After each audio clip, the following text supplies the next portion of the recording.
All right, so the ladder ties this top piece to this whole shelf / closet piece. So we're going to take the ladder off. Taking the ladder off will allow us to disconnect this piece, which stays with the shelf, believe it or not, from the rest of the bed assembly. And then that'll allow us to pull the desk out away from the wall so that we can disconnect the desk from that. So after you take the ladder off using the fixtures in the bag labeled ladder, which go into here, and then you tighten these screws that are under the tape. You take this end off as well, and then you have to lift up because there are pins here.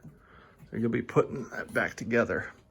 Same on the other side. You want to align the pins down there with the top here, and then you can put the fasteners. So you got to put it back together before you push it up against the wall.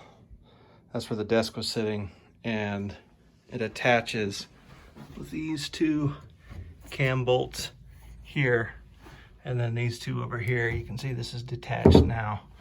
So this separate unit, the shelf unit, from the bed, which makes kind of like a big L, and the shelf and the desk. Okay, so here are the drawers and the desktop, and going to take the top off to make it easier to carry down the corner of the stairs and out to the garage. The bed frame upside down on the floor to disassemble it, and this is a really tricky joint.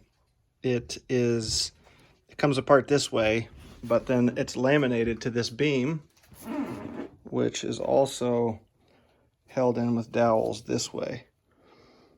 So you got to get the order done correctly, otherwise it won't go together well. Good luck. Okay, you can take this one apart and you can bend these enough to get that slotted in to that corner. You don't need to take the other two apart and reassemble it, just that one.